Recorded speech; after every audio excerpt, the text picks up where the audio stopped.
তো সেই জায়গাতে ভগবান যখন আপনাকে আমার কাছে পাঠিয়েছেন, তার বিচার, তার হিসাব, তার কিছু না কিছু তো ভাবনা চিন্তা করা আছে না। সেখানে আমি মাথাগুলি করবো কী করে, আমি কী করে বলবো যে না আপনি ওনাকে বাদ দিন, আপনি ইনাকে দিন, আপনি ওনাকে দিন। আমি আজ অব্দি সিটি বিনে কখনো অ্যাঙ্কার নিয়ে কোনোদিন কোনো কথা বলিনি। যখন যাকে ইচ্ছে হচ্ছে তখন তাকে আমাকে দেওয়া হয়েছে। আমি খুব মানে খুশি মনে তাদের সাথে প্রোগ্রাম করেছি।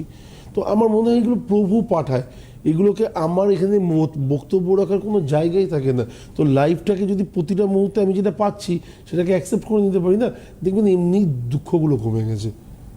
সেটার জন্য কতটা মানসিক দৃঢ়তা দরকার, যেটা এই মেয়েটিকে বললেন, সাংঘাতিক, আপনি এই মাত্র বললেন, মানে সাইকোলজিস্টের মতন বললেন। একদম সাংঘাতিকভাবে, মানে নিজেকে সবসময় নেগেটিভের মধ্যে বললাম। বাবা বাড়িতে আসছে না কেন, দেরি হচ্ছে, 1 ঘন্টা দেরি হয়ে গেছে, বাবার কি অ্যাক্সিডেন্ট হয়েছে, এটা হচ্ছে আপনার নেগেটিভ মাইন্ডের কথা।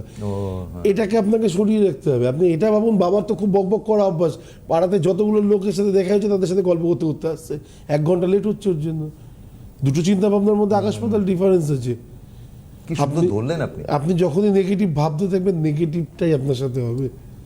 ভাইব্রেশনে একটা কাজ আছে না, তো সেটা যখন আপনি ব্রহ্মাণ্ডে ছুড়ে দিচ্ছেন, তার এফেক্ট আপনি কী করে পজিটিভ পাবেন?